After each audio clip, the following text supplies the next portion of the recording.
আসসালামু আলাইকুম রহমতুল্লাহ। প্রিয় দর্শক, পবিত্র জুমার দিন গরিবের জন্য হজের দিন এবং সবার জন্য ঈদের দিন। প্রিয় দর্শক, জুমার দিন হচ্ছে দুরূদ পাঠের দিন। তাই আপনারা এই শুক্রবারে জুমার দিনে বেশি বেশি করে দুরূদ পাঠ করুন। আজকের এই ভিডিওতে আমি 5টি দুরূদ সম্পর্কে বলতে যাচ্ছি, যে 5টি দুরূদ আপনারা পাঠ করলে ইনশাআল্লাহ আপনাদের কবরে আল্লাহ রব্বুল আলামিন নূরের বাতি জ্বালিয়ে দেবেন। তো প্রিয় দর্শক, আমার বিশ্বাস আজকের এই ভিডিওটি তারাই সম্পূর্ণ দেখবেন যারা মন থেকে চান আপনাদের গহীন অন্ধকার কবরে নূরের বাতি জ্বালানো হোক এবং আপনাদের সকল গুনাহ আল্লাহ রব্বুল আলামিন এই দুরূদের উসিলায় মাফ করে দেওক। প্রিয় দর্শক, যারা চান মন থেকে আপনাদেরকে নবীজি সাল্লাল্লাহু আলাইহি ওয়াসাল্লাম হাশরের ময়দানে সুপারিশ করার মাধ্যমে নিজ হাতে ধরে জান্নাতে পৌঁছে দেখ, তারাই আজকের এই ভিডিওটি না টেনে সম্পূর্ণ দেখবেন ইনশাআল্লাহ। তো প্রিয় দর্শক, চলুন মূল আলোচনায় প্রবেশ করা যাক।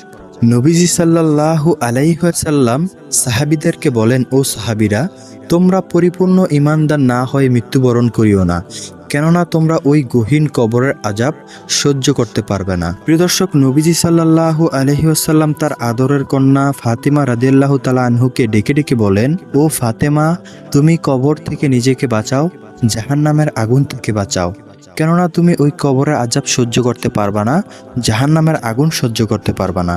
প্রিয় দর্শক, নবীজি সাল্লাল্লাহু আলাইহি ওয়াসাল্লাম তার কন্যাকে ডেকে ডেকে বলেন ওই কবরের হালতের কথা। তাহলে একবার ভাবুন আমাদের কি উপায় হবে ওই কবরে। প্রিয় দর্শক, নবীজি সাল্লাল্লাহু আলাইহি ওয়াসাল্লাম বলেন, যদি কোনো বদকার বান্দা ওই গহীন কবরে, ওই অন্ধকার কবরে ঈমান না নিয়ে মৃত্যুবরণ করে সেখানে প্রবেশ করে, তাহলে ওই কবর তার সাথে অনেক দুর্ব্যবহার করে। নবীজি সাল্লাল্লাহু আলাইহি সাল্লাম বলেন, সর্বপ্রথম ওই বান্দা যখন মৃত্যুবরণ করে, তাকে যখন তার আত্মীয় স্বজন সেই গোরস্থানে দাফন করে 40 কদম পার হয়ে যায় গোরস্থান থেকে, তখন তার কবরে 2 জন ফেরেশতা আসে, মুনকার ও নাকির। তারা এসে তাকে উঠিয়ে বসায় এবং তার সওয়াল জবাব করতে থাকে।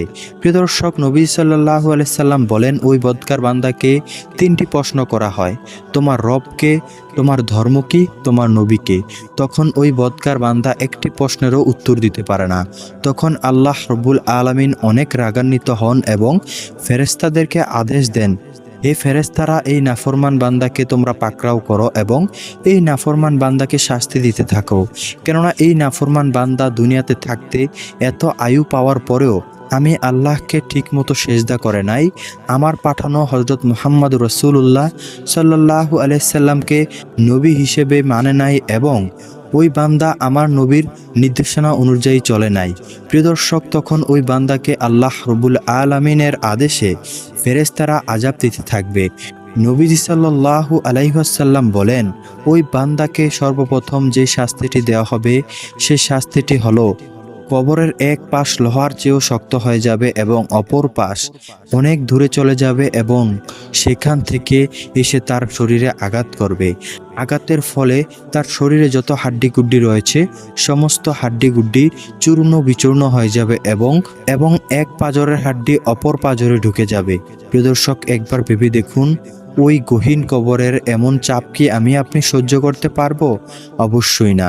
প্রিয় দর্শক, নবীজি সাল্লাল্লাহু আলাইহি সাল্লাম বলেন, ওই বান্দার কবরে, ওই বদকার বান্দার কবরে আল্লাহ রব্বুল আলামিন আরও একটি কঠিন শাস্তি দেবেন।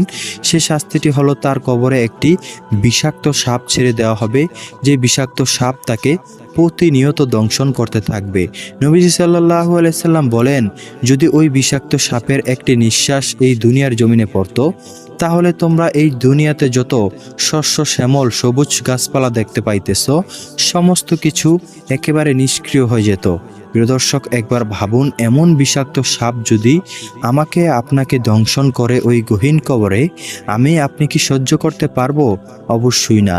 দুনিয়ার এমন কোনো ব্যক্তি নেই যে কিনা ওই গহীন কবরের 1 সেকেন্ডের আযাব সহ্য করতে পারবে। তাই প্রিয় দর্শক, সময় থাকতে নবীর প্রতি দুরূদ পাঠ করুন, কেননা ওই নবীর প্রতি যদি আপনি দুরূদ পাঠ করেন, তাহলে ওই গহীন কবরে একমাত্র আপনার উসিলা হয়ে দাঁড়াবে। এই দুরূদের উসিলায় আল্লাহ রব্বুল আলামিন আপনাকে ক্ষমা করে দেবেন এবং আল্লাহ রব্বুল আলামিন আপনার গহীন কবরে, অন্ধকার কবরে নূরের বাতি জ্বালিয়ে দেবেন। প্রিয় দর্শক, নবীজি সাল্লাল্লাহু আলাইহি ওয়াসাল্লাম বলেন, হে সাহাবীরা, হে মুমিন বান্দারা, তোমরা বেশি বেশি করে আমার প্রতি দুরূদ পাঠ করো এবং আমি নবীকে ওই হাসরের ময়দানে সুপারিশ করতে সাহায্য করো।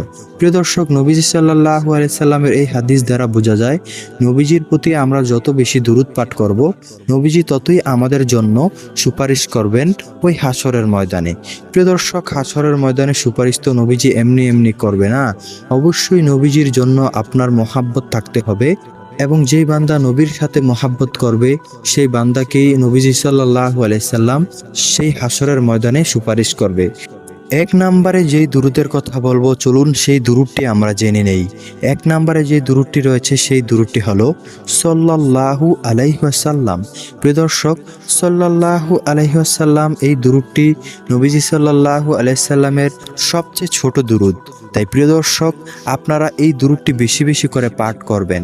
যেই বান্দা এই দুরূদটি একবার পাঠ করে, আল্লাহ রব্বুল আলামিন সাথে সাথে ওই বান্দাকে 3টি পুরস্কার দান করেন। প্রথম নাম্বার পুরস্কার হলো ওই বান্দার 10টি গুনাহ মাফ করে দেন এবং দ্বিতীয় নাম্বার পুরস্কার হলো ওই বান্দার উপর 10টি রহমত নাজিল করেন। প্রিয় দর্শক, তৃতীয় নাম্বার পুরস্কার হলো আল্লাহ রব্বুল আলামিনের আদালতে ওই বান্দার 10 ধাপ মর্যাদা বৃদ্ধি করে দেন। সুবহানাল্লাহ। তাই প্রিয় দর্শক, যদি কোনো বান্দা দৈনিক 1000 বার সাল্লাল্লাহু আলাইহি ওয়াসাল্লাম এই দুরূদটি পাঠ করতে পারে, তাহলে আল্লাহ রব্বুল আলামিন 10,000 গুনাহ মাফ করে দেবেন এবং তার উপর 10,000 রহমত দান করবেন এবং আল্লাহ রব্বুল আলামিনের আদালতে 10,000 ধাপ মর্যাদা বৃদ্ধি করে দেবেন। সুবহানাল্লাহ। তাই প্রিয় দর্শক, উঠতে বসতে যেখানেই সময় পান না কেন, আপনারা এই ছোট্ট দুরূদটি মুখে মুখে উচ্চারণ করবেন, সাল্লাল্লাহু আলাইহি ওয়াসাল্লাম। প্রিয় দর্শক, এখন চলুন আমরা জেনে নেই দ্বিতীয় নম্বরে যে দুরূদটি রয়েছে। দ্বিতীয় নম্বরে যে দুরূদটি রয়েছে সেই দুরূদটি হলো আল্লাহুম্মা সাল্লি আলা মুহাম্মাদিন ওয়াসাল্লিম। প্রিয় দর্শক, আমি আবারও বলছি, মনোযোগ সহকারে শুনুন। আল্লাহুম্মা সাল্লি আলা মুহাম্মাদিন ওয়াসাল্লিম। এই দুরূদটির অর্থ হলো, হে আল্লাহ, মুহাম্মদ সাল্লাল্লাহু আলাইহি ওয়াসাল্লামের উপর রহমত ও শান্তি বর্ষণ করুন। সুনানে তিরমিজি হাদিস নং 314। প্রিয় দর্শক, নবীজি সাল্লাল্লাহু আলাইহি ওয়াসাল্লামের উপর যেই বান্দা বেশি বেশি করে দুরূদ পাঠ করে, আল্লাহ রব্বুল আলামিন ওই বান্দার জীবনে শান্তি এনে দেন এবং রহমত বর্ষণ করতেই থাকেন। সুবহানাল্লাহ। প্রিয় দর্শক, অনেকেরই মনের বাসনা রয়েছে নবীজি সাল্লাল্লাহু আলাইহি ওয়াসাল্লামকে জীবনে একবার হলেও স্বপ্নে দেখবেন। প্রিয় দর্শক, যেই ব্যক্তি নবীজি সাল্লাল্লাহু আলাইহি ওয়াসাল্লামকে জীবনে একবার হলেও স্বপ্ন দেখেছে, তার জন্য জাহান্নাম হারাম হয়ে যাবে। কেননা নবীজি সাল্লাল্লাহু আলাইহি ওয়াসাল্লাম যেই বান্দা জান্নাতি তার সাথেই দেখা দেন।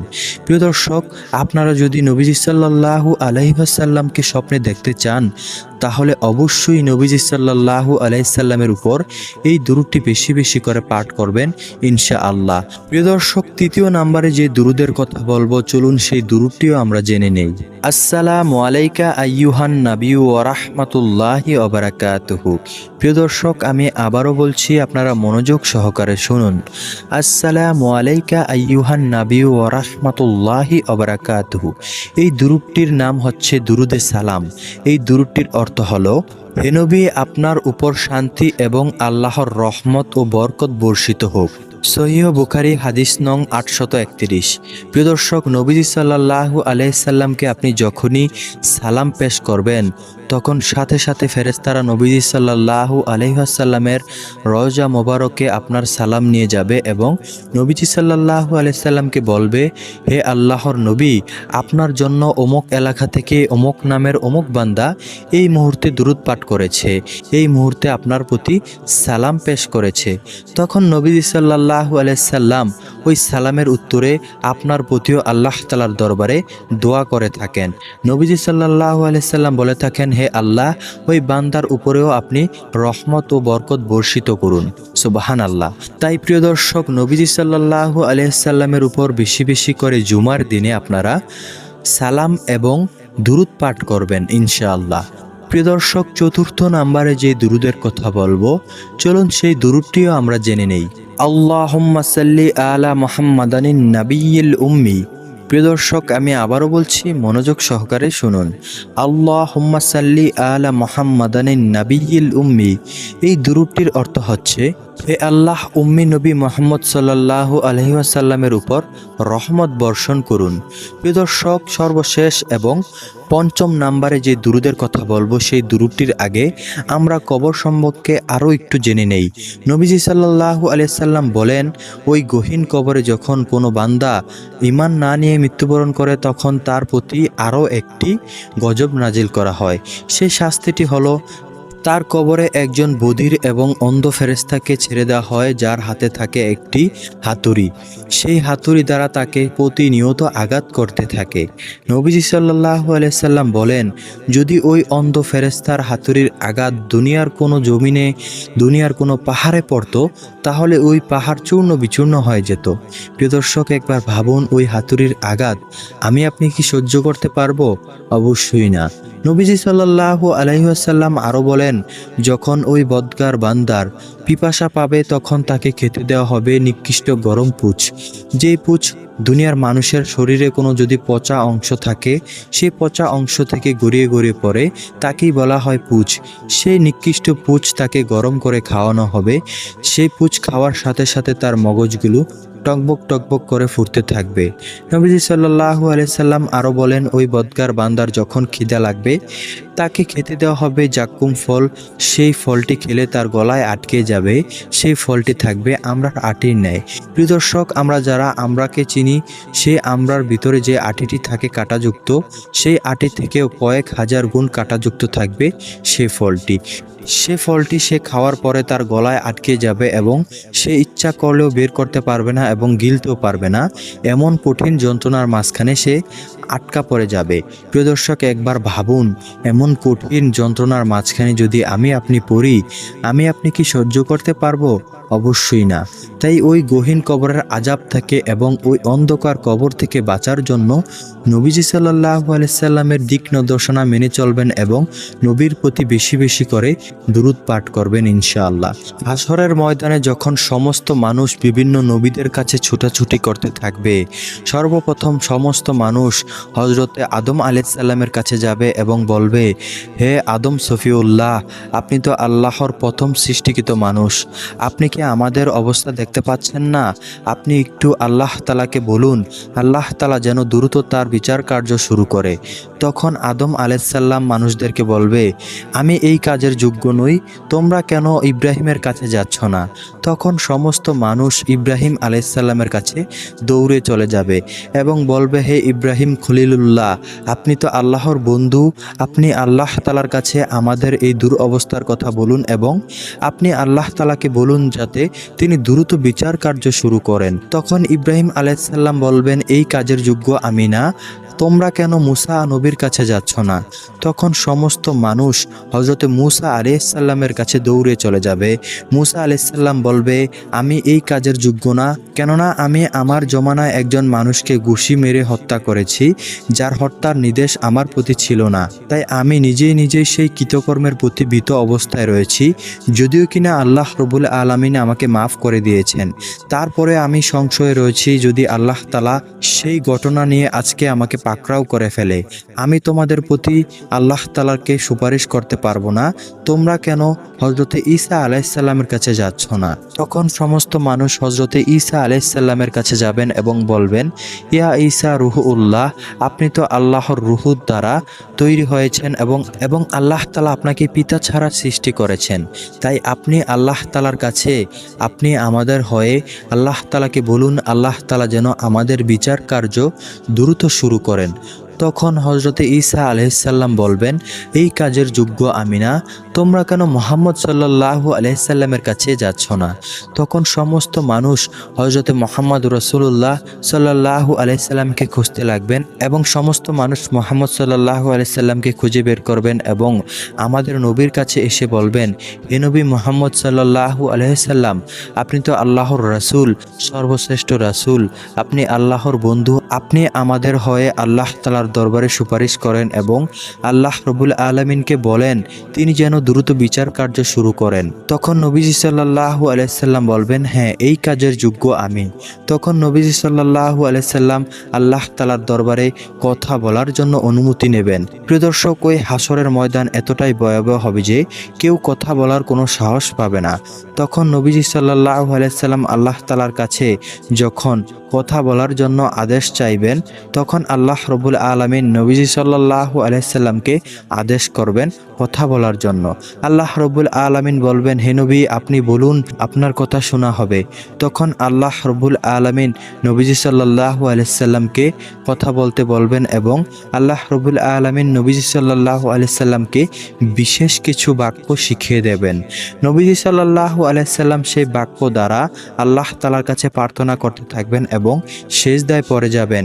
আল্লাহ রাব্বুল আলামিন নবীজি সাল্লাল্লাহু আলাইহি সাল্লামকে বলবেন, হে নবী, আপনি সিজদা থেকে মাথা উঠান, আপনি কি চাইবেন চান, আপনাকে আজ সমস্ত কিছু দেওয়া হবে।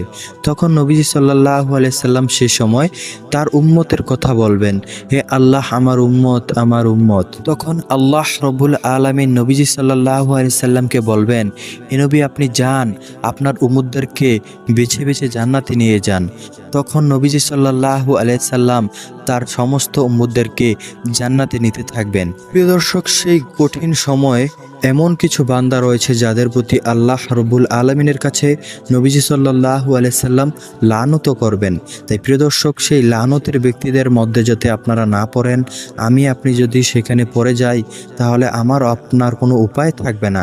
তাই বেশি বেশি করে নবীজির উপর দুরূদ পাঠ করেন এবং নবীর সাথে মহাব্বত তৈরি করেন। ইনশাআল্লাহ সেই কঠিন হাসরের দিনে আমার আপনার জন্য নবীজি সাল্লাল্লাহু আলাইহি সাল্লাম সুপারিশ করবেন। প্রিয় দর্শক, তাহলে আমরা জেনে নেই সর্বশেষ এবং পঞ্চম নম্বরে যে দুরূদটি রয়েছে। নবীজি সাল্লাল্লাহু আলাইহি সাল্লামের উপর যত দুরূদ পাঠ করা হয়, সমস্ত দুরূদ থেকে সর্বশ্রেষ্ঠ দুরূদ এই দুরূদকে বলা হয়। পৃথিবীর যত মুহাদ্দিসগণ রয়েছে, সমস্ত মুহাদ্দিসগণ এই দুরূদকে সর্বশ্রেষ্ঠ দুরূদ হিসেবে গণ্য করেছেন। প্রিয় দর্শক, চলুন আমরা সেই দুরূদটি জেনে নেই। সেই দুরূদটি হলো দুরূদে ইব্রাহিম। এই দুরূদটি আমরা নামাজে প্রত্যেকেই পড়ে থাকি। নামাজে যখন আমরা বৈঠকে দুরূদ শরীফ পাঠ করি, এই দুরূদকে বলা হয় দুরূদে ইব্রাহিম। এই দুরূদে ইব্রাহিমকে শ্রেষ্ঠ দুরূদ বলা হয়। আমরা সবাই তো এই দুরূদ কম বেশি জানি, তারপরেও আজকে এই ভিডিও থেকে আমরা সহি শুদ্ধভাবে এই দুরূদটি অর্থ সহকারে জেনে নেই। তাহলে প্রিয় দর্শক, চলুন শুনে নেই। আল্লাহুম্মা সাল্লি আলা মুহাম্মাদি ওয়া আলা আলি মুহাম্মাদ কামা সাল্লাইতা আলা ইব্রাহিম ওয়া আলা আলি ইব্রাহিম ইন্নাকা হামিদুম মাজিদ। আল্লাহুম্মা বারিক আলা মুহাম্মাদি ওয়া আলা আলি মুহাম্মাদ কামা বারিকতা আলা ইব্রাহিম ওয়া আলা আলি ইব্রাহিম ইন্নাকা হামিদুম মাজিদ। প্রিয় দর্শক, আমি আবারও বলছি, আপনারা একটু মনোযোগ সহকারে শুনুন। আল্লাহুম্মা সাল্লি আলা মুহাম্মাদি ওয়া আলা আলি মুহাম্মাদ কামা সাল্লাইতা আলা ইব্রাহিম ওয়া আলা আলি ইব্রাহিম ইন্নাকা হামিদুম মাজিদ।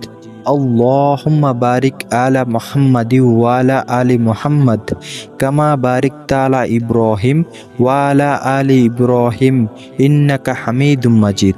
প্রিয় দর্শক, এই দুরূদটির অর্থ হলো, হে আল্লাহ, আপনি মুহাম্মদ সাল্লাল্লাহু আলাইহি ওয়াসাল্লামের উপর এবং তার পরিবারের উপর রহমত বর্ষণ করুন, যেমনি করে আপনি ইব্রাহিম এবং তার পরিবারের উপর রহমত বর্ষণ করেছেন। হে আল্লাহ, আপনি মুহাম্মদ সাল্লাল্লাহু আলাইহি সাল্লামের উপর এবং তার পরিবারবর্গের উপর বরকত বর্ষণ করুন, যেমনি করে আপনি ইব্রাহিম আলাইহিস সালাম এবং তার পরিবারের উপর বরকত নাজিল করেছেন। নিশ্চয়ই আপনি প্রশংসার যোগ্য ও মহান। সহিহ বুখারী হাদিস নং 3370, সহিহ মুসলিম হাদিস নং 40। প্রিয় দর্শক, নবীজি সাল্লাল্লাহু আলাইহি ওয়াসাল্লামের উপর দুরূদ পাঠের অনেক ফজিলত রয়েছে।